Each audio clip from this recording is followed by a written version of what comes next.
ဟောကြားတော်မူတရားတော်ကတော့စိတ်အခြေအနေ၅မျိုးဆိုတဲ့တရားတော်ပဲဖြစ်ပါတယ်နော်တရားကောင်းစီရပါတယ်လေစိတ်အခြေအနေ၅မျိုးတဲ့နော်ဒါလေးဟောမယ်ပေါ့အဲ့တော့စိတ်အခြေအနေ၅မျိုးဆိုတာကစိတ်ဆိုတာကတော့စိတ်တွေကအများကြီးပဲပေါ့နော်ဦးဇင်းတို့အဘိဓမ္မာမှာဆိုရင်လည်းပဲစိတ်အမျိုးအစားပေါင်းကိုအကျဉ်းအားဖြင့်86မျိုးခွဲထားတယ်ပေါ့နော်အဲ့ဒီ86မျိုးနည်းနည်းလေးထပ်ချဲလိုက်မယ်ဆိုရင်120မျိုးရှိတယ်စိတ်တွေကတော့အများကြီးပေါ့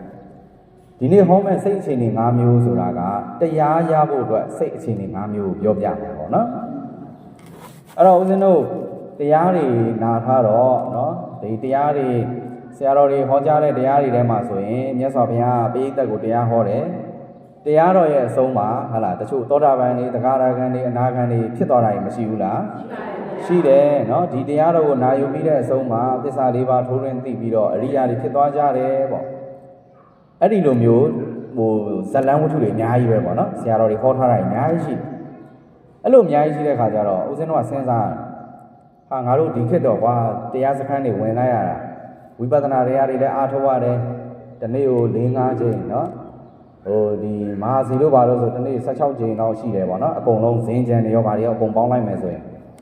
အဲ့တော့ဒီသိန်းကူမှာဆိုရင်လည်းပဲဒီသိန်းကူနီလန်အချိန်ပေါင်းများစွာပေါ့နော်တနေ့ကိုတရားထိုင်ချိန်တွေအများကြီးပဲပေါ့အဲ့လိုအားထုတ်တာတောင်မှငါတို့ကကြတော့တော်ယုံတန်ယုံနဲ့နော်တရားကိုမမြင်နိုင်ဘူးသစ္စာ၄ပါးသိဖို့နေစားတာဒီအခြေခံဝိပဿနာဉာဏ်စဉ်တွေတောင်မှရဖို့အတွက်တော်တော်လေးအားထုတ်ယူရတယ်အဲ့ဒီလိုအချိန်မှာဦးဇင်းတို့ဒီပိဋကတ်စာပေရဇာလန်းတွေထဲမှာကြည့်လိုက်ရင်အော်သူတို့မှတရားလေးနာယုံနဲ့ခက်ခဲအားထုတ်ရတာမဟုတ်ဘူးနော်လူကြီးပင်ပင်ပန်းပန်းတရားစခန်းတွေဝင်လို့တားကြီးအားထုတ်နေရမှာမဟုတ်ပဲနဲ့ဘုရားရှင်ဟောလိုက်တဲ့တရားလေးနာယုံနဲ့တရားတွေသိသွားကြတယ်သစ္စာ၄ပါးကိုသိသွားတာနော်အံ့ဩစရာကောင်းအားကြစရာလည်းကောင်းတယ်ပေါ့နော်ဘာလို့များအဲ့လိုတွေရကြပါလိမ့်တယ်နော်စဉ်းစားရင်းနဲ့အဲ့လိုပေါ့စားတဲ့လျှောက်ကြည့်ရင်းနဲ့တွေ့တာပေါ့ဘယ်မှာတွေ့လဲဆိုတော့ဦးဇင်းတို့ဒီဝိနည်း၅ကျမ်းရှိတဲ့ထဲမှာမဟာဝါဆိုတာပါနော်မဟာဝါကျမ်းထဲမှာဦးဇင်းတို့ဒီဗုဒ္ဓဝင်အကျဉ်းလေးရှေ့ဆုံးမှာပြထားတယ်ပေါ့ဗုဒ္ဓဝင်ကျမ်းဆိုတာကိုသူတော်ကောင်းတို့ရဘူးတဲ့သုံးလူရှင်မင်းကျွန်းတိတ်တင်တောင်းဝင်ဆက်ကြပါလားအဲ့ဒီဟာပါပဲနော်တိတ်တမင်းသားလေးဘယ်တော့မွေးတယ်ဘယ်ချိန်မှာတောထွက်တယ်ဘယ်ချိန်မှာဒီဒုက္ခရစရိယာတွေကျင့်တယ်ဒီဘောဓိပင်အောက်မှာသစ္စာ၄ပါးသိပြီးတော့ဘုရားဖြစ်သွားတယ်ပင်စဝက်ကီ၅ဦးနဲ့တွေ့တယ်ပေါ့နော်အဲ့ဒီလိုဇလန်းလေးသွားတဲ့အခါမှာဘယ်အခန်းမှာပါလဲဆိုတော့ယတ္တသရုသားနဲ့သူတထေးသားတွေနော်သူတို့နဲ့စုံတဲ့အခန်းအဲ့မှာအဲ့ယတ္တတထေးသားလေးကိုဘုရားရှင်တရားဟောတဲ့နေရာမှာနော်ဒီအကြောင်းအရာတွေပါလာမြတ်စွာဘုရားကတဲ့ဒီယတ္တသရုသားကိုတရားဟောတဲ့အခါကျတော့သူကအနုပုပ္ပိန်ကထာကထေတိဆိုပြီးတို့လာတယ်နော်မြတ်စွာဘုရားရှင်တွေကဒီဘုရားရှင်ကတရားဟောပြီးဆိုရင်အနုပုပ္ပိကထာဆိုတာရှိတယ်သစ္စာ၄ပါးတရားကိုမဟောခင်ရှေ့ကနေကြိုပြီးတော့ဟောနေတဲ့တရားတွေရှိတယ်အဲ့ဒီတရားတွေကဘာတွေလဲဆိုတော့နံပါတ်1ကဒါနကထာတဲ့နော်နံပါတ်1ကဘာလဲလဲဒါနကထာဆိုတာဒါနအကြောင်းတွေပြောတာပေါ့နော်အလူဒါနနဲ့ပတ်သက်ပြီးတော့မှဒါဘလို့အကျိုးတရားတွေရနိုင်တယ်နော်ဒီအလူဒါနရှိတဲ့အတွက်စိတ်ကဘလို့စင်ကြယ်သွားတယ်နော်ကိုယ့်ရဲ့တွေ့တာမှုတွေကိုဘလို့လျှော့ချနိုင်တယ်စရှိတဲ့ဖြင့်ပေါ့ဒါနနဲ့ပတ်သက်တာတွေဟောတယ်အဲ့ဒါကိုဒါနကထာလို့ခေါ်တယ်ဒါနကထာဟောပြီးတော့နောက်တစ်ဆင့်တက်ပြီးတော့မြတ်စွာဘုရားသီလကထာဟောတယ်တဲ့နော်ဘာကထာဟောတာလဲသီလကထာဟောတာနော်သီလအကြောင်းတွေပေါ့အဲ့တော့တို့ကဒီလှူနေုံနဲ့မရဘူးเนาะဒီသီလဆိုတာလိုအပ်တယ်အခြေခံအဖြစ်ကိုယ့်ရဲ့ကိုယ်ကျင့်တရားကောင်းဖို့ဒီလူဆိုလို့ရှိရင်ဟာလားအနေဆုံးအပြင်၅ပါးသီလတော့မြဲအောင်နေရမယ်เนาะဒီသီလ၅ပါးကိုတော့လုံအောင်ထိန်းရမယ်အစရှိတဲ့ပြင်ပေါ့အဲ့တော့ဒီသီလတွေကစောင့်ထိန်းသင့်တယ်ဒီသီလတွေကိုလွန်ကျူးရင်ဖောက်ဖျက်ရင်ဘလို့ဆိုးကျိုးတွေဖြစ်နိုင်တယ်လိုက်နာထိန်းသိမ်းမယ်ဆိုရင်ဘလို့ကောင်းကျိုးတွေရနိုင်တယ်အဲ့ဒါတွေဟောတာကိုသီလကထာလို့ခေါ်တယ်เนาะအဲ့တော့ဒါနကထာသီလကထာတဲ့နောက်တတိယဘာဟောလဲဆိုတော့တက္ကကထာတဲ့နော်ဘာကထာတဲ့လဲတက္ကကထာတက္ကဆိုတာကတော့နတ်ပြည်ကိုပြောတာပေါ့နော်နတ်တည်းရဲ့အကြောင်းအဲ့ဒီလိုဒါနသီလတွေအားထုတ်တဲ့အတွက်ကြောင့်ဘသူကတော့နတ်ပြည်မှာဘာနတ်သားကြီးဖြစ်သွားပြီနော်သရုမာရိမှာဖြစ်သွားတယ်တုတိတာမှာဖြစ်သွားတယ်တာဝရိန္ဒာမှာရောက်သွားတယ်နတ်ဖြစ်ပြီဆိုလို့ရှိရင်လည်းသူတို့ရဲ့ဘုတ်ဗိမာန်ကြီးတွေကဘလို့ရှိတယ်နော်ဥယျာဉ်ပရိဒါပင်နေနဲ့ဘလို့နေရတယ်ပေါ့အစရှိတယ်ပဲပေါ့နော် အဲ့လိုနတ်တွေအကြောင်းကိုပြောတာကိုတက္ကကထာလို့ခေါ်တယ်နော်အဲ့တော့ဒါနကထာသီလကထာတက္ကကထာဒါလေးအစဉ်တိုင်းလေးဟောတာနော်အဲ့ဒီလိုလေးဟောပြီးတဲ့အခါကျတော့နောက်တစ်ခုဘာဟောလဲဆိုတော့ကာမနံအာဒီနဝကထာတဲ့နော်ဘာကထာတဲ့လဲကာမနံအာဒီနဝကထာတဲ့နော်ကာမနံဆိုတာကာမဂုဏ်တို့ရဲ့အာဒီနဝဆိုတာအပြစ်ကိုပြောတာနော်အပြစ်ကာမနံအာဒီနဝကထာဆိုတာကာမဂုဏ်တွေရဲ့အပြစ်ကိုဟောပြောပြတဲ့တရားစကားကိုပြောတာနော်ဒီကာမဂုဏ်တွေဆိုတာဘယ်လိုဆိုးကျိုးတွေရှိတယ်နော်ဒီအာယုံ၅ပါးအာယုံကာမဂုဏ်ပေါ့နော်အစဉ်အတန်အနတ်အရသာတွေးထိစရာတွေကြံတွေးစရာတွေနော်စသဖြင့်ဒီအာယုံ၅ပါးဒီကြံတွေးစရာဆိုတော့စိတ်အလုပ်ပေါ့အဲ့ဒါဖယ်ထားလိုက်အစဉ်အတန်အနတ်အရသာအတွေ့အထိပေါ့နော်ဒီ၅မျိုးအဲ့ဒီကာမဂုဏ်တွေကိုလိုက်စားလို့ရှိရင်ဘယ်လိုဆိုးကျိုးတွေရနိုင်လဲနော်ဒီကာမဂုဏ်တွေမှာတွေ့တာနေတယ်ဆိုလို့ရှိရင်တန်တရားမလွတ်မြောက်နိုင်ဘူးကာမဂုဏ်တွေကိုတွေ့တာတက်မှတ်တဲ့အတွက်ကြောင့်ဘယ်လိုဆိုးကျိုးတွေခံစားရတယ်ဆိုတာဒီကာမဂုဏ်ရဲ့အပြစ်တွေကိုပြောပြတယ်မြတ်စွာဘုရားနော်ဒီကာမဂုဏ်တွေဆိုတာအမြဲတည်နေတာမဟုတ်ဘူးဒီကာမဂုဏ်တွေဆုံးရှုံးသွားရတဲ့စိတ်မှာဘယ်လိုတောကတွေဖြစ်ရတယ်အဲ့ဒီလိုမျိုးကာမဂုဏ်ရဲ့အပြစ်တွေဟောတာကိုကာမနံအာဒီဝနဝကထာလို့ခေါ်တယ်နော်အဲ့ဒီဟာဟောပြီးတော့ရင်ဆိုရင်နောက်ဆုံးအနေနဲ့ဘာဟောလဲဆိုတော့နိခမနိတန္တကထာတဲ့နော်နိခမနိတန္တနိခမလို့လည်းခေါ်တယ်နိခမလို့လည်းခေါ်တယ်နော်တဝေထုနာငယ်ရေနေနဲ့ပေါင်းတာရှိတယ်နာငယ်လုံးကြီးတင်နဲ့ပေါင်းတာရှိတယ်နှစ်ခုစလုံးမှန်ပါတယ်နော်အဲ့တော့နိခမနိတန္တကထာဆိုတာဘာလဲဆိုတော့နိခမဆိုတာကာမဂုဏ်တွေကနေထွက်မြောက်တယ်နော်ဟိုလူကြီးတွေသိတာကတော့ဟိုရင်ကတော့သူကနိခမကြီးပေါ့နိခမဆိုတာတောထွက်တယ်လို့ပဲသိကြတယ်နော်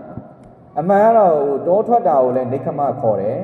တကယ်လူရင်းအနှစ်သာရကကြတော့ကာမဂုဏ်တွေကနေရှောင်တာကိုနိခမလို့ခေါ်တယ်နော်အဲ့တော့ဒီကာမဂုဏ်တွေကနေပြီးတော့ဒီထွက်မြောက်အောင်လွတ်မြောက်အောင်ဘယ်လိုလုပ်မလဲအဲ့ဒီလိုလုပ်လိုက်လို့ရှိရင်အာနိတန္တဆိုတာအကျိုးတရားကိုပြောတာကာမဂုဏ်တွေကိုရှောင်ကျင်လိုက်ရင်ရလာမဲ့အကျိုးတရားတွေကိုဟောတာကိုနိခမနိတန္တကထာလို့ခေါ်တယ်နော်အဲ့ဒီကထာ၅မျိုးကိုဟောတယ်မြတ်စွာဘုရားနော်ဒါနကထာသီလကထာတက္ကကထာကာမနံအာဒီနဝကထာနိခမနိတန္တကထာဆိုပြီးတော့ဒါလေးတွေကိုမြတ်စွာဘုရားအစဉ်တိုင်းဟောတာလေနော်အဲ့လိုအစဉ်တိုင်းဟောပြီးသွားတဲ့အခါကျရင်အဲ့လိုအစဉ်၅မျိုးသောတရားကိုနာပြီးတဲ့အခါကျရင်တရားနာတဲ့ပုဂ္ဂိုလ်မှာနော်ခုနဦးဇင်းဒီနေ့ဟောမဲ့စိတ်အခြေအနေ၅မျိုးဖြစ်သွားတယ်နော်အဲ့ဒီစိတ်အခြေအနေ၅မျိုးဖြစ်လားမဖြစ်လားဆိုတော့မြတ်စွာဘုရားတော့သိတာပေါ့ဦးဇင်းတော့မသိဘူးလေနော်မြတ်စွာဘုရားရှင်ကတော့ဒီတရားနာပရိသတ်တွေရဲ့နော်ပရစိတ်တဝိဇ္ဇနာဉာဏ်လို့ခေါ်တယ်သူတစ်ပါးစိတ်ကိုသိနော်သူရဲ့စိတ်ကဘာတွေဖြစ်နေတယ်သူဘာတွေးနေတယ်ဒါတွေကိုသိတာနော်အဲ့တော့မြတ်စွာဘုရားအဲ့ဒါကိုသိတယ်သိတဲ့ခါကျမြတ်စွာဘုရားသူ့ရဲ့ဉာဏ်တော်ကြီးနဲ့ကြည့်လိုက်တဲ့ခါကျတော့ဟုတ်ပြီဒီလူတစ်ယောက်ကဒီစိတ်အခြေအနေ၅မျိုးပြည့်စုံနေပြီအဲ့လိုစိတ်အခြေအနေ၅မျိုးပြည့်စုံနေပြီဆိုမှမြတ်စွာဘုရားနောက်ဆုံးအဆင့်ဘာဟောလဲဆိုတော့တာမုတ်ကံတိကဒေသနာလို့ခေါ်တယ်နော်တာမုတ်ကံတိကဒေသနာဒါစာလို့ပြောတာပဲလူရင်းကဘာလဲဆိုတော့တာမန်ဥက္ကံတိကကိုယ်တိုင်ထိုးထွင်းပြီးတော့သိတဲ့တရားအဲ့တော့ဦးဇင်းတို့အရာကောက်လိုက်တဲ့ခါကျတော့သစ္စာ၄ပါးလို့အရာနော်အဲ့တော့သစ္စာ၄ပါးတရားကိုဟောတယ်ပေါ့နော်တာမုတ်ကံတိကဒေသနာဆိုတာသစ္စာ၄ပါးတရားကိုပြောတာနော်အဲ့ဒီလိုစိတ်အခြေအနေ၅မျိုးနဲ့ပြည့်စုံနေပြီဆိုမှမြတ်စွာဘုရားသစ္စာ၄ပါးထုတ်ဟောတာအဲကြောင့်တော့အဲ့ဒီလိုထုတ်ဟောလိုက်တဲ့အခါကျတော့ဟာလားဒုက္ခသစ္စာဒုက္ခဆင်းရဲတရားတွေကဘာတွေနောက်ပြီးတော့ဒုက္ခသမုဒယသစ္စာဒီဆင်းရဲဒုက္ခတွေရဲ့ဖြစ်ကြောင်းတရားတွေကဘာတွေတော့ဒါတွေဟောတယ်ပြီးရင်ဒုက္ခនិရောဓသစ္စာဒီဆင်းရဲချုပ်ငြိမ်းရာဘာလဲဆိုတာကိုမြတ်စွာဘုရားဟောတယ်ပြီးရင်ဒုက္ခនិရောဓဂါမိနိပฏิပဒါသစ္စာပေါ့နော်និရောဓသစ္စာပေါ့အလွယ်ခေါ်ရင်နော်ဒီဒုက္ခချုပ်ငြိမ်းကြောင်းအတွက်ဘယ်လိုတွေကျင့်ကြံရမယ်ဆိုတဲ့သစ္စာဒီသစ္စာ၄ပါးကိုဟောတာအဲ့ဒီလိုဟောပြီးတဲ့အဆုံးမှာဒီတရားနာပရိသတ်တွေကသစ္စာကိုသိမြင်သွားတယ်တဲ့နော်အဲ့တော့ခုနပြောချင်တာတွေကတော့ခုနနေရာလေးပေါ့မြတ်စွာဘုရားသည်တရားနာတဲ့ပုဂ္ဂိုလ်ကိုစိတ်အခြေအနေ၅မျိုးနဲ့ပြည့်စုံလားမပြည့်စုံလားဒါလေးကြည့်တယ်ဆိုတာစာထဲပါတယ်နော်အဲ့ဒီအခြေအနေ၅မျိုးနဲ့ပြည့်စုံနေမှာသစ္စာ၄ပါးဟောတယ်ဟောရင်လည်းအဲ့ဒီပုဂ္ဂိုလ်ကသေချာပေါက်သစ္စာသိတာနော်အဲ့တော့အဲ့ဒီစိတ်အခြေအနေ၅မျိုးဆိုတာဘာလေးလဲဆိုတာဒါလေးဒီနေ့လေ့လာမှာနော်အဲ့ဒါလေးပြောပြသွားမယ်အဲ့တော့နံပါတ်1စိတ်အခြေအနေကတော့တဲ့နော်ကံလစိတ်တလို့ခေါ်တယ်နော်ကံလစိတ်တ ကန်လာစိတ်ဓာတ်ဆိုတာဘာလဲဆိုတော့ကမ္မနီယစိတ်ဓာတ်လို့စာပေမှာပြန်ဖွင့်တာပေါ့နော်အမှု၌ခံသောစိတ်ဒါသူမြန်မာပြန်ဒါပေမဲ့အမှု၌ခံသောစိတ်ဆိုတာဦးဇင်းတို့နားမလည်ဘူးဘာကိုအမှု၌ခံတာတော့နော်အဲ့တော့ဦးဇင်းတို့ကနမူနာပြောရမယ်ဆိုရင်ဦးဇင်းတို့ကခွက်ကလေးတစ်ခွက်ရှိတယ်ပေါ့နော်ခွက်ကလေးတစ်ခွက်ရှိတယ်အဲ့ဒီခွက်ထဲကိုဦးဇင်းတို့ကရေနွေးချမ်းထည့်ထားတယ်နော်ခွက်ထဲမှာဘာတွေရှိသွားပြီလဲဆိုရင်ရေနွေးချမ်းတွေရှိတယ်နော်ရေနွေးချမ်းတွေရှိတယ်အဲ့တော့ခဏနေရောက်တဲ့ခါကျတော့ဟာလာကလေးတယောက်ကနေပြီးတော့လက်ဖေးတုပ်လေးဆွဲလာမယ်ရော့မေးရော့အတော်ဦးလေးရော့ဒီမှာလက်ဖေးတောက်အဲ့တော့အဲ့ဒီလက်ဖက်ရည်တောက်ဖို့အတွက်လက်ဖက်ရည်ကိုခွက်ထဲထည့်မယ်ဆိုရင်ခွက်ထဲမှာခုနကဘာတွေရှိတာရေနွေးချမ်းတွေရှိတာရေနွေးချမ်းတွေရှိတဲ့အတွက်လက်ဖက်ရည်ချက်ချင်းထည့်လို့ရလားဆိုရင်မရဘူးเนาะအဲ့တော့ဒီခွက်ဒီလက်ဖက်ရည်ထည့်ဖို့အစင်သင်းမရှိသေးဘူးအစင်သင်းဖြစ်မနေဘူးเนาะတကယ်လို့သာဒီခွက်ထဲမှာရေနွေးချမ်းတွေမရှိဘူးရေနွေးချမ်းတွေကိုတွန်လိုက်မယ်တွန်လိုက်ရင်ခွက်ကဗလာဖြစ်သွားပြီเนาะအဲ့လိုခွက်ကဗလာဖြစ်သွားပြီဆိုရင်လက်ဖက်ရည်တွေကောက်ထည့်လို့မရဘူးလားရတယ်အဲ့သဘောမျိုးပဲเนาะကံလာစိတ်တာဆိုတာကအစင်သင့်ဖြစ်နေတဲ့စိတ်ဘာလို့အစင်သင့်ဖြစ်တာလဲဆိုတော့ဝိပဿနာအားထုတ်ဖို့အတွက်အစင်သင့်ဖြစ်နေတာနော်တချို့ကြတော့ရှိရလေဒီတို့ဝိပဿနာအားထုတ်အောင်အားထုတ်ဖို့နေနေတာကဝိပဿနာတရားလေးနာရအောင်ဆိုရင်ကိုမနာကျင်တဲ့လူတွေအများကြီးပဲတပုံကြီးပဲနော်အဲ့ဒါဘာဖြစ်လာလဲဆိုရင်သူ့စိတ်ကအစင်သင့်မဖြစ်ဘူးကံလာစိတ်တာဆိုတာအဲ့ဒါအမှု၌ခံသောစိတ်လို့ဒီလိုမြန်မာပြန်တယ်တကယ်တမ်းတော့အစင်သင့်ဖြစ်ဝိပဿနာအားထုတ်ဖို့အတွက်သူ့စိတ်ကအစင်သင့်ဖြစ်နေဝိပဿနာကိုလက်ခံတယ်ဝိပဿနာအားထုတ်ရတာကိုသဘောကျနေပြီသူ့စိတ်ကနော်ဝိပဿနာတရားနာအောင်ဆိုနာမှာအားထုတ်အောင်ဆိုလည်းသူကအားထုတ်တော့ပါအားထုတ်ဖို့အတွက်အစင်သင့်ဖြစ်နေတယ်နော်ခုနလိုခွက်ကလေးကအလွတ်ကလေးဖြစ်နေနော်အလွတ်ကလေးဖြစ်နေအလွတ်ကလေးဖြစ်တော့လက်ဖက်ကြီးကောက်ထည့်လို့ရတာအဲ့လိုမဟုတ်ဘူးဆိုလို့ရှိရင်ကံလားစိတ်ဓာတ်မဖြစ်ဘူးဝိပဿနာကတော်ပါကြီးပါပြင်းစရာကြီးပါကြီးငွေ့စရာကြီးဒီလိုတွေးတတ်တယ်နော်ရော့ပါဒီမှာအလုပ်ပေးတရားလေးနာကြည့်ဆိုတော့ပါပြင်းစရာကြီးတို့ကဟိုဇက်တော်လေးတွေကြိုက်တာဒီလဲကြီးရတယ်နော်ဇလန်းလေးနဲ့မပြင်းရဘူးဒါမျိုးရှိတယ်နော်အဲအကြောင်းမလို့ဦးဇင်းတော့နံပါတ်1ငါတို့ဘာလို့တရားမရတာလဲနော်ဒီလောက်တရားတွေနာရတဲ့တရားမရရလဲကိုနံပါတ်1ပြန်စစ်ဖို့ကအဲ့ကံလားစိတ်ဓာတ်ဆိုတဲ့အခြေအနေငါမှရှိတာကိုယ့်ရဲ့စိတ်အခြေအနေကကံလားစိတ်ဓာတ်ဖြစ်သလားဝိပဿနာအားထုတ်ဖို့အတွက်အစဉ်သင့်ဖြစ်နေသလားဝိပဿနာတန်ကြားလိုက်ရင်စိတ်ကကြည်နူးသွားလားလိုချင်းချင်းဖြစ်နေရဲ့လားဒါကြီးပြန်စစ်ရမှာပေါ့နော်အဲ့လိုမဟုတ်ဝိပဿနာလို့ကြားလိုက်ရင်ပြင်းစရာကြီးကွာအလုပ်ပေးတရားအတော်ပါကြီးကွာပြင်းစရာကြီးဆိုရင်တော့အဲ့ဆိုရင်ကံလားစိတ်ဓာတ်မဖြစ်သေးဘူးနော်မဖြစ်သေးရင်ဖြစ်အောင်ကိုယ့်ရဲ့စိတ်အခြေအနေကိုကြိုးစားရမှာပေါ့နော်ကြိုးစားမှာဘာတွေကြိုးစားမလဲဝိပဿနာအားထုတ်ခြင်းလားခုနပြောတဲ့ကထာ5မျိုးကိုပြန်နာရမှာနော်ဒါနကထာသီလကထာ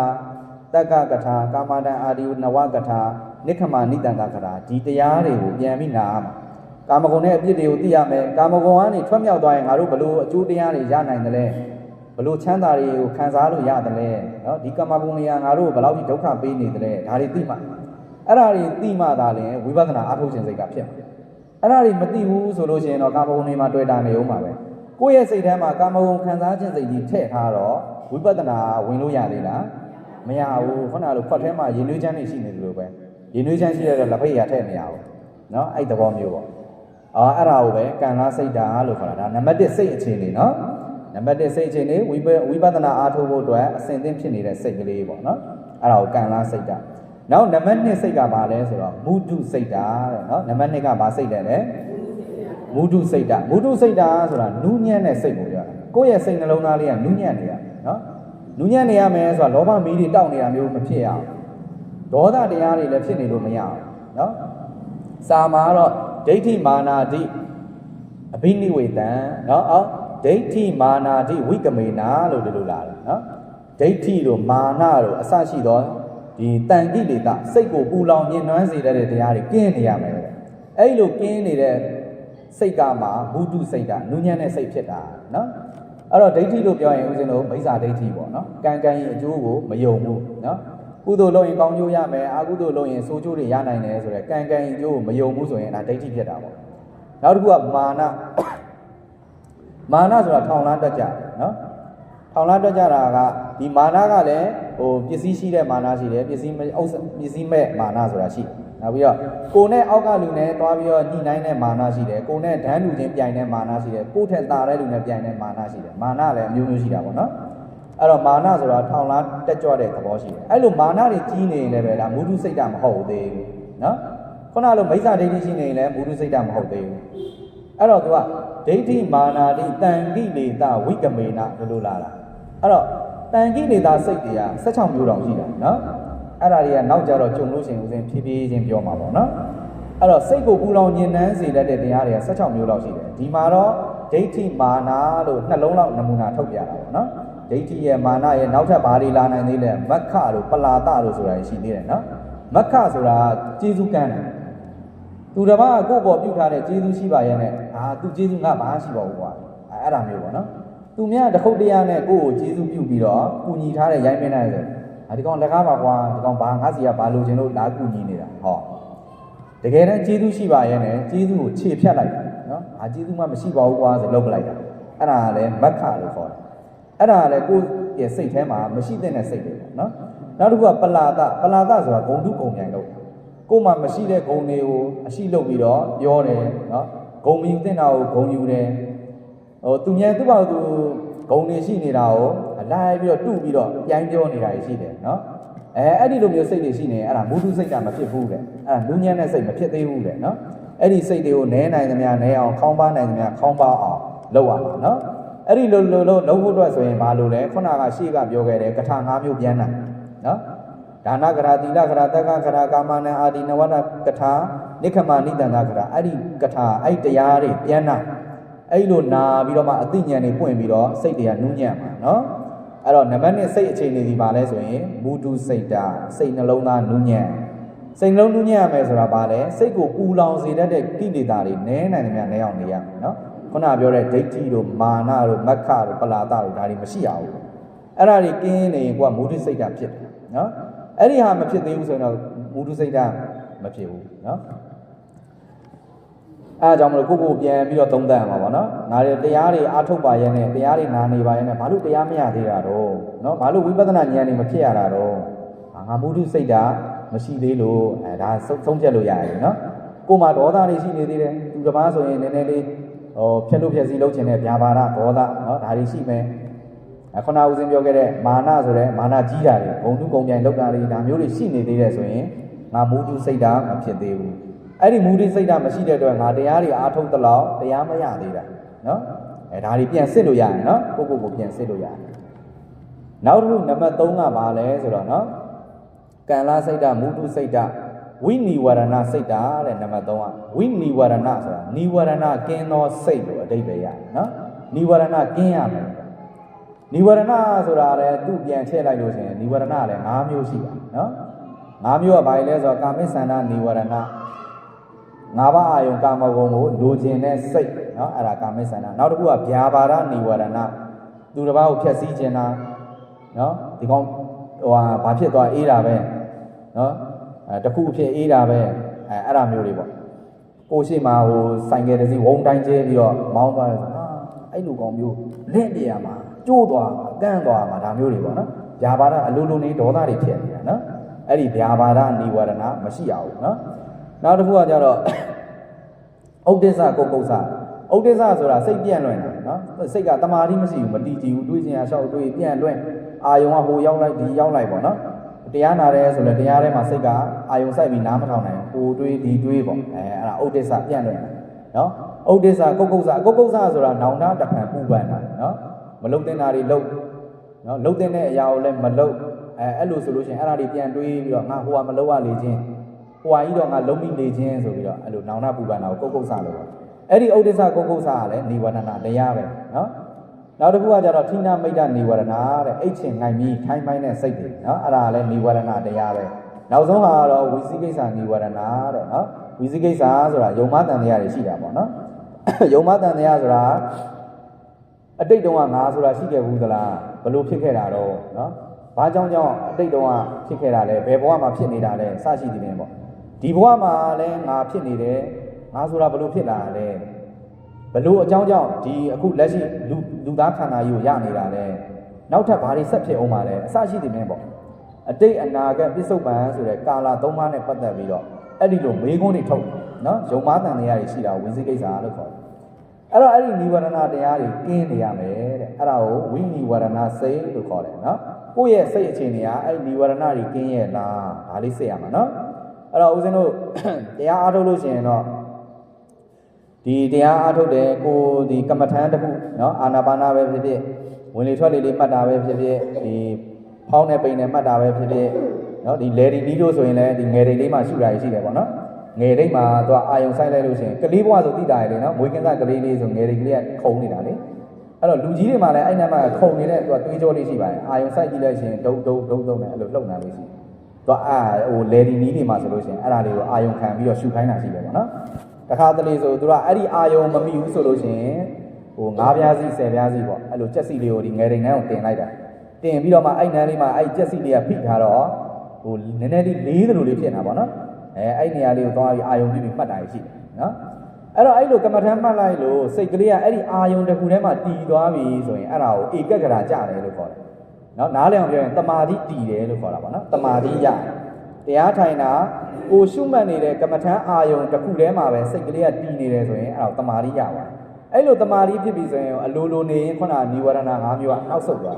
းနော်နိဝရဏတရားတွေကင်းသွားတာတစ်ဖြည်းဖြည်းနဲ့နော်အဲ့တော့တမာတိရအောင်လုပ်ဖို့ပဲနော်ဟိုခဏလိုကာမိဆန္ဒကြီးပယ်ရအောင်ဗျာပါဒာကြီးပယ်ရအောင်ဆိုပြီးတော့အဲ့လိုပယ်တဲ့နီးတွေလည်းမြတ်စွာဘုရားဟောထားတာရှိပါတယ်နော်တစ်ခုချင်းစီကိုပယ်တဲ့နီးတွေလည်းရှိတယ်ဒါပေမဲ့ဦးဇင်းတို့ကတရားအားထုတ်တဲ့အခါမှာတော့တမာတိတာထူထောင်လိုက်တမာတိထူထောင်လို့တမာတိကောင်းသွားရင်ဒီနိဝရဏတွေကတော့ကင်းသွားပဲနော်အဲ့တော့ကိုယ့်ရဲ့စိတ်အခြေအနေကဘာဖြစ်ရမလဲနံပါတ်3ကနိဝရဏကင်းနေရမယ်နော်နိဝရဏတွေကင်းရနောက်နံပါတ်4ကဘာလဲဆိုတော့ဥဒကစိတ်တာတဲ့ဥဒကစိတ်တာဆိုတော့တက်ကြွတဲ့စိတ်ရှိရမယ်တဲ့နော်ဘာစိတ်ရှိရမှာလဲစိတ်ကရှင်လန်းတက်ကြွနေရမှာနော်ကမ္မထာအားထုတ်မယ်ဟေ့တရားထိုင်မယ်ဟေ့ဝိပဿနာတရားနားအောင်ဟေ့ဆိုရင်စိတ်ကအလိုလိုနေတက်ကြွနော်အဲ့လိုတက်ကြွတဲ့စိတ်ကိုဥဒကစိတ်တာလို့ခေါ်တယ်အဲ့တော့ကိုယ်စိတ်အခြေအနေကတရားထိုင်မယ်ဆိုရင်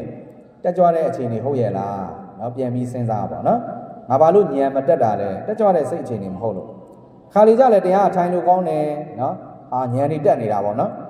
ဒီရုပ်တဘာဝနာမ်တဘာဝတွေကိုထင်ထင်ရှားရှားကြီးမြင်နေတာဘယ်မှအာယုံမရောက်တော့ဘူးနော်ခြေတွေလက်တွေကိုယ်တွေခေါင်းတွေခါးတွေလည်းမသိတော့ဘဲနဲ့ခုနကတဘာဝတရားလေးကိုမြင်နေတယ်မြင်ပြီးတော့မှစိတ်ကလေးကပျော်နေတာအဲ့ဒီပေါ်မှာနော်ဒီနေ့တော့တရားထိုင်လို့ကောင်းလိုက်တာဆိုတာမျိုးတွေရှိတယ်ပြန်စဉ်းစားကြည့်အဲ့အခြေအနေလေးကိုငါဘာလို့ဒီအချိန်မှာတရားထိုင်လို့ကောင်းရတာလဲသူကမထိုင်ခင်ကလေးကတက်ကြွတယ်စိတ်ကလေးကတက်ကြွရှင်လန်းထိုင်ရမယ်ဆိုတာနော်အဲ့လိုမျိုးအဲ့လိုတက်ကြွရှင်လန်းနေတဲ့စိတ်ရှိရတယ်အဲ့ဒါကိုဥဒကစိတ်တာလို့ခေါ်တယ်နော်အဲ့လိုစိတ်အခြေအနေဖြစ်ဖို့ဆိုရင်အဲ့လိုစိတ်အခြေအနေရှိမယ်ဆိုရင်ဒါတရားရဖို့အလားလာများသွားပြီပေါ့နော်အဲ့ဒါပြီးသွားရင်နောက်ဆုံးနံပါတ်5ကဦးဇင်းတို့ဗာလဲဆိုတော့ပတ္တနာစိတ်တာဆိုတာကြည်လင်ရှင်ပြတဲ့စိတ်ပေါ့နော်ပီတိမပါမောဇ္ဇတွေဖြစ်နေတာမျိုးပေါ့နော်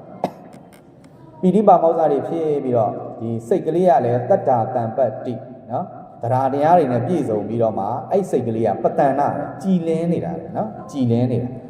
အဲ့လိုကြည်လင်နေတဲ့စိတ်ရှိလို့ရှိရင်လည်းပဲဒါတရားရဖို့ပြောရင်သစ္စာသိဖို့အတွက်အလားအလာကောင်းပါနော်ဒါနောက်ဆုံးနံပါတ်5အခြေအနေဒီပတ္တနာစိတ်တာလို့ခေါ်တယ်စိတ်ကလေးကကြည်လင်နေတာနော်အဲ့တော့ဒီစိတ်အခြေအနေ5မျိုးရှိမယ်ဆိုလို့ရှိရင်ဦးဇင်းတော်သစ္စာ၄ပါးတရားတွေကိုနားမယ်နော်ကမ္မထမ်းတရားတွေအားထုတ်မယ်ဆိုရင်ဒီသစ္စာကိုသိဖို့နော်ဝိပဿနာဉာဏ်စဉ်တွေရဖို့အတွက်ပို့ပြီးတော့အလားအလာကောင်းသွားပြီနော်အဲ့တော့ဒီနေ့ကအဲ့ဒီစိတ်အခြေအနေ5မျိုးတွေကိုပြောပြတယ်နော်အဲ့တော့ငါတို့တရားတွေလုပ်ပါရဲ့နဲ့မလို့တရားမရတာလေဘုရားရှင်လက်ထက်ကလူတွေကတရားလေးနာလိုက်ရုံနဲ့သစ္စာ၄ပါးမလို့သိသွားတာလေဟောဒါလေးဒီနေ့သိသွားတာပေါ့နော်ဘုသူတရရတယ်အဲ့တော့ကိုယ့်ဘာကိုတရားမတက်ဘူးဉာဏ်စဉ်တွေမဖြစ်ဘူးဆိုရင်လုံးတလောက်ပြာတလောက်ဖွဲမထွက်ဘူးဆိုရင်ဟာလားဒီစိတ်ချနေ5မျိုးနဲ့ငါမှပြည့်စုံနေရလားဘာလုံးနေတာတော့ပြန်စစ်လို့ရသွားပြီနော်အဲ့လိုပြန်စစ်ပြီးတော့မှဟောနံပါတ်1ကံလစိတ်တဝိပဿနာအတွက်ငါစိတ်ကအစဉ်သင့်ဖြစ်နေရလားနော်ဝိပဿနာကိုလက်ခံနိုင်စွမ်းရှိရလားဒါစစ်ပြီးတော့နံပါတ်2ဘုဒ္ဓစိတ်တငါရဲ့စိတ်နှလုံးသားတွေကနုညံ့ရလားနော်နူးညံ့ရလားဆိုတာအလွယ်ဆုံးပြောရင်တော့ငါတရားနဲ့နေရလားလို့ပြောရုံပဲနော်လွယ်ပြောရရင်တော့လေကိုကတရားနဲ့အညီနေလားကိုယ်စိတ်ကတခါလေတရားနဲ့မညီတာတွေကအများကြီးပဲလေနော်တရားတွေအားထုတ်နေပေမဲ့လို့စိတ်ကကြတော့တရားနဲ့မညီနိုင်အောင်ညီအောင်မနေနိုင်တာရှိတယ်နော်ခုနလိုသိမခံနိုင်တာတွေပေါ့အဓိကကတော့နော် ပေါင်းချင်းမှာတစ်ခုဖြစ်တယ်စူတယ်ညံတယ်ဆိုအဲ့ပေါ်မှာသွားပြီးတော့ဒေါသတွေဖြစ်တာမျိုးအိမ်မှာဆိုရင်ကိုယ့်ရဲ့သားသမီးတွေအလိုမကျဘူးနော်စိတ်တိုင်းမကျနေတာမျိုးအဲ့ဒါတွေကဘာလဲကိုယ့်ရဲ့စိတ်ကတရားနဲ့အညီမနေနိုင်နေတာတရားတွေလုံနေပါရဲ့နဲ့တရားနဲ့အညီမနေနိုင်သေးဘူးတရားနဲ့အညီနေနိုင်တော့တဲ့လူကြတော့ဘာဖြစ်ဖြစ်သူပြောနေရရှိရတော့ပြောတယ်နော်အဲ့ဒါလည်းသိဖို့လိုသေးတယ်တရားနဲ့အညီနေမယ်ကွာသူတို့ဘာသူတို့ဖြစ်ချင်ရဖြစ်ဆိုပြီးတော့မျက်စိမိတ်နေတာမျိုးကြီးလည်းမဟုတ်သေးဘူးရဲ့နော်အဲ့ဒါကြလည်းမောဟဘက်ရောက်သွားပြန်နော်အဲ့ဒါလည်းအစွန်းတစ်ဖက်ပေါ့နော်အစွန်းတစ်ဖက်ဦးဇင်းတို့ဒီဗုဒ္ဓတရားတော့မေဇိမပရိပဒါရဲ့နော်အလဲလက်လန်းစဉ်အဲ့လိုအစွန်းမရဘူးနော်အစွန်းမရဘူးသူတို့ဘာလုပ်ကွာတိခတ်မဲ့တော့ဂိမ်းမဆိုင်ဘူးကွာဆိုတာမျိုးကြီးလည်းမဖြစ်သင့်ဘူးနော်ဘာလို့မဖြစ်သင့်လဲဆိုလို့ရှိရင်မိဘနဲ့သားသမီးကလမ်းတွေမှားနေတယ်ဆိုရင်ပြုပြင်ပေးရမှာမိဘရဲ့တာဝန်ဆိုတာမရှိဘူးလားရှိတာပေါ့မိဘဝတ္တရား၅ပါးဒါမြတ်စွာဘုရားဟောတာပဲနော်အဲ့တော့ကိုကသူတို့လမ်းမနေရင်တော့ပြောပြရမယ်ဒါပေမဲ့ပြောတဲ့နေရာမှာဘာမပါစေနဲ့လဲဆိုရင်ဒေါသမပါစေနဲ့နော်ဒေါသမပါစေနဲ့သားသမီးကိုဆုံးမတဲ့နေရာတော့မှဟာလားအေးငါသားရေဒီဟာလေးကတော့လွဲနေတယ်မင်းတို့နော်အဲ့ဒါလေးသေချာစစ်စစ်ပြီးစဉ်းစားအောင်ဒီလိုလေးလုပ်ရင်တော့မင်းတို့ပိုကောင်းသွားမှာမှန်သွားမှာဒေါသကြီးမပါစေနဲ့တခါလေးကျလည်းလောဘနဲ့ပြောမိတာရှိတယ်နော်အဲ့ဒါတွေကတစ်ဖက်လူကခံစားလို့ရတယ်တချို့ကြတော့စေတနာကြီးနဲ့ပြောပဲဆိုရင်လည်းကို့အကျိုးစီးပွားတွေပြောနေတာမျိုးတွေလည်းရှိတတ်တယ်နော်အဲ့ဒါကြောင့်ဒီဆုံးမစကားပြောတယ်ဆိုရင်ငါအကျိုးအတွက်ပြောနေတာမဟုတ်ဘူးမင်းအကျိုးအတွက်ပြောနေတယ်ဆိုတဲ့ဟာကိုသိအောင်လုပ်အောင်နော်ဥပမာဆိုရင်ဘယ်လိုလဲဆိုတော့ထားပါကိုသားသမီးတွေစီးပွားဖြစ်အောင်တခါလေးပြောတာရှိတယ်ဥပမာဆိုရင်အဲ့လိုပေးရရင်ဘယ်လိုပေးရမလဲထားပါတော့လင်းနေမရရှိတယ်ပေါ့ဒီယောက်ျားကိုမင်းကျမ်းမာမှဖြစ်မှာမင်းနေမကောင်းလို့မဖြစ်ဘူးတခါလေပြောတာရှိတာပေါ့နော်အမျိုးသမီးကနေပြီးတော့ကိုယ့်ယောက်ျားကိုနေကောင်းအောင်နေဖို့ပြောတာရှိတယ်တခါတလေကျဘာဖြစ်တယ်လဲဆိုတော့ဒီယောက်ျားနေမကောင်းရင်မိန်းမဒါအလုံးရှုပ်တယ်နော်အိမ်မှုကိစ္စလုံးဝသေးသူ့ပြုစုရသေးတယ်တချို့အမျိုးသားတွေကရှိတယ်လေနေမကောင်းရင်သူနဲ့ကတ်နေမှကြိုက်တာနော်အဲ့လိုလေးရှိတယ်အဲ့ကြတော့ဒီမိန်းမသားဘဝပင်ပန်းတဲ့ခါကျတော်နေမကောင်းဖြစ်ရင်လွယ်တာမဟုတ်ဘူးတော့ကြီးကြွဥကြွကသားများတာပြုစုရခက်တယ်အဲ့တော့ဒါတွေမတည့်ဘူးမစားနဲ့ဆိုတော့အဲ့တော့တစ်ဖက်ကနားထောင်လိုက်တဲ့ခါကျတော့ तू ကငါစေတနာရှိတာလား तू ငါ့ကိုပြုစုရမှာပြင်းလို့လားဒါမျိုးတွေတစ်ဖက်လူကတွေးသွားတာနော်အဲ့တော့နမူနာပေးတာအဲ့ဒါပေါ့နော်အဲ့ဒါကြောင့်မလို့ဦးဇင်းတို့ကစုံမတဲ့နေရာမှာလည်းပဲမဟုတ်ဘူးမင်းအကျိုးအတွက်ပြောတာငါကိစ္စမရှိဘူးအဲ့လိုဖြစ်အောင်ပြောရမှာနော်တစ်ဖက်လူကိုပြောတဲ့ခါနော်ခုနကဦးဇင်းပြောတော့တော့ကအဲ့လိုတွေလျှောက်စားလို့တော့နေမကောင်းဖြစ်တာနေမကောင်းရင်ကျုပ်ကနော်မလွယ်ဘူးဆိုတော့ဟိုဘက်ကတစ်ဖက်လူကဘယ်လိုဖြစ်သွားငါစေနာရှိလို့မဟုတ်ဘူး तू ပင်မမှာကြောက်လို့ငါပြောနေတာဟောအဲ့လိုဖြစ်သွားတာနော်အဲ့ဒါလေးလည်းဂယုစိုက်ပေါ့နော်အဲ့တော့ဦးဇင်းတို့မြတ်စွာဘုရားရဲ့တရားတော်ကအဲ့လိုမျိုးမေဇိမာပရိပဒါကြာတစ်ဖက်လူလမ်းလွဲနေရင်လွဲနေတာကြီးကိုလည်းတော့ကွာဂယုမစိုက်ဘူးဆိုပြီးတော့ပြစ်ထားတာမျိုးမလုပ်ပါဘူးနော်ပြောတဲ့နေရာမှာလည်းပဲသူ့အကျိုးစီးပွားအတွက်ကိုပြောပြတယ်ဒေါသမပါဘူးအေးအေးပဲတည်တည်ငြိမ်ငြိမ်နဲ့ပြောပြတယ်ဒါတရားနဲ့အညီနေတာပဲနော်အဲ့လိုလေးတွေနေနိုင်သွားပြီဆိုရင်မုဒုစိတ်တာဖြစ်တာနော်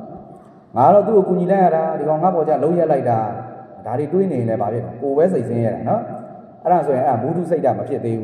းတရားနဲ့မညီသေးဘူးပေါ့ကိုယ်စိတ်ကသူ့ဟာသူဘလို့လို့ငါကူညီနိုင်တာရှိရင်ကူညီလိုက်မယ်မကူညီနိုင်တော့လည်းပူစေးတော့ကဖြစ်မနေနဲ့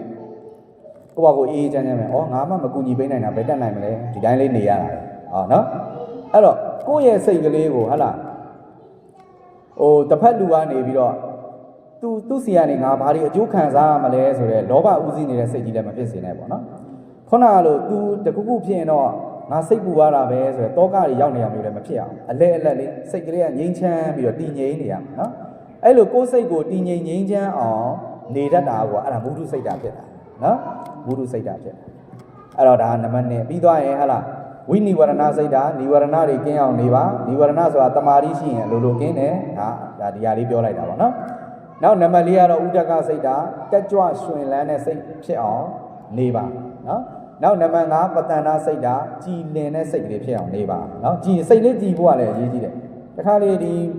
ီဘဝမှာနေထိုင်ရတာကနော်တနေ့စီးပွားရေးကြီးပွားရေးလူမှုရေးတွေဒီနေ့ခေတ်လိုမျိုးဟာလာဒီဘေးဒဏ်တွေပေါ့နော်ရေကြီးတဲ့ဘေးတွေဖြစ်လိုက်ငလျင်တွေလှုပ်လိုက်မီးတွေလောင်လိုက်နေဆိုတော့စိတ်တွေကပူလောင်ညှဉ်းနှွမ်းနေတာစိတ်ကြည်လင်မှုကိုမရဘူးနော်စိတ်ကြည်လင်မှုမရရင်တရားရဖို့ဆိုတာလည်းမလွယ်ဘူးရဲ့အဲ့တော့စိတ်လေးကိုကြည်လင်ငြိမ်းချမ်းအောင်နေတယ်မှာနော်အဲ့တော့ဒီလိုဒုက္ခိတ ဒုက္ခရောက်နေတဲ့သူတွေကိုမြင်လို့ရှိရင်ကရုဏာတော့ဖြစ်ရ။အော်တနာစရာတနာလိုက်တာ။နော်သူတို့ဒုက္ခတွေအမြန်ဆုံးလွတ်ပါစေ။သူတို့ဒုက္ခအတွက်ငါဘာကူညီနိုင်မလဲ။ကိုကူညီနိုင်တာလေးရှိရင်ကူညီပေးမယ်။မကူညီနိုင်တော့လည်းဘာဖြစ်လဲဒီကမေတ္တာလေးပို့ပေးနေ။ဒါမျိုးပေါ့နော်။အဲ့လိုနေတတ်အဲ့လိုမဟုတ်ဘဲနဲ့တချို့ကြတော့ခုဒီငလင်ဘေးမှာဆိုရင်တချို့ရှိတယ်။အရန်ခံစားတာပေါ့နော်။ဟာသူတို့ကြည်ပါအောင်တိုက်ကြီးတွေပုံကျသွားတာ။ဟာလူဘယ်နှယောက်သေးတာဟာကိုတော်လေးတွေပြန်လုံတော်မူတာတဲ့ငါလည်းဘာမှမလုပ်ပေးနိုင်ဘူးကိုကလည်းနော်ထားပါတော့အသက်အရွယ်ကြီးတယ်အိုကြီးအိုမဖြစ်တယ်ဒါမှမဟုတ်ကိုကလူစရာတန်းစရာလည်းကို့မှာစီးပွားရေးကအဆင်မပြေဘူးကို့တောင်မှအနိုင်အဲ့လိုလူတွေဆိုရင်အရန်ခံစားရတာစိတ်တွေပူလောင်လာတယ်အဲ့တော့ခုနကဆင်းရဲဒုက္ခရောက်နေတဲ့လူကိုမြင်တဲ့အခါမှာတဏှာစိတ်ဖြစ်တာကုသိုလ်စိတ်လို့ခေါ်တယ်နော်အဲ့ဒါကိုကရုဏာစိတ်ကုသိုလ်စိတ်လေးဒါပေမဲ့အဲ့ကုသိုလ်စိတ်ကလေးဖြစ်နေရနေပြီးတော့ငါလည်းဘာမှမကူညီနိုင်ဘူးဆိုပြီးတော့ပူလောင်လာတောကတွေဖြစ်လာနော်အဲ့လိုစိုးရင်တောကတွေဖြစ်လာတာじゃအဲ့ဒါဒေါသဘက်ရောက်ဒေါသဘက်ရောက်သွားတာဒီအဲ့ဒါအာကုသိုလ်စိတ်ခေါ်တယ်နော်အဲ့ဒါကြောင့်မလို့ကရုဏာဆိုတာဒေါသကိုမရောက်ဖဲနဲ့သူတစ်ပါးရဲ့ဒုက္ခကိုခံစားနားလဲပြီးတာကိုကရုဏာလို့ခေါ်တယ်နော်ဒေါသစီကိုမရောက်သွားစေနဲ့တနည်းအားဖြင့်ခေါင်းလိုတောကပေါ့စိုးရင်ဘူးဆွေးတဲ့ဘက်ကိုရောက်မသွားစေနဲ့အဲ့ဒါမှကရုဏာကုသိုလ်လေးဖြစ်တာအဲ့ဒီကုသိုလ်စိတ်ကလေးကမှစိတ်ကြည်တာနော်ကုသိုလ်စိတ်ကလေးကမှစိတ်ကလေးကိုကြည်တာအဲ့လိုမဟုတ်ဘဲနဲ့ခုနတောကဘက်ရောက်သွားပြီဆိုရင်တော့ပူလောင်လာစိတ်တွေမကြည်တော့ညစ်နွမ်းနောက်ကြည်သွားတာနော်အဲ့တော့အဲ့ဒါလေးလည်းတတိထားပါနော်အဲ့တော့အဲ့ပတန်နာစိတ်လေးဖြစ်ဖို့အရေးကြီးတယ်နော်အဲ့တော့ဒီစိတ်ချင်းတွေ၅မျိုးနဲ့ပြည့်စုံအောင်ပြည့်စုံရဲ့လားကိုစစ်မယ်နော်မပြည့်စုံသေးရင်ပြည့်စုံအောင်ကြိုးစားမယ်ဒီစိတ်ချင်းတွေ၅မျိုးပြည့်စုံနေဆိုရင်ငါတို့တရားရဖို့အတွက်အစဉ်သင်ဖြစ်နေပြီနော်ကမ္မထမ်းတွေကိုနည်းနည်းလောက်ကြိုးစားအားထုတ်လိုက်မယ်ဆိုရင်ငါတို့ဉာဏ်တွေရလာနိုင်တယ်ဆိုတာဒါလေးသိရမှာနော်သိပြီးတော့ဒါလေးမှတ်သားပြီးတော့ဦးဇင်းတို့တရားဒီနေ့ပဲဒီတင်ပဲညီကုန်းချုပ်ပါတယ်အပမဒေနာတမဒေထအပမဒေနာမမိတ်မလျောမပေါ်မဆမြင့်မြတ်သောတတိတရားဖြင့်တမ္ပါဒေထကိုစီကိုငါသီလသိက္ခာသမာဓိသိက္ခာပညာသိက္ခာတရားတွေနဲ့ပြည့်စုံအောင်ကြိုးစားအားထုတ်လိုက်ကြကုန်ရာတည်း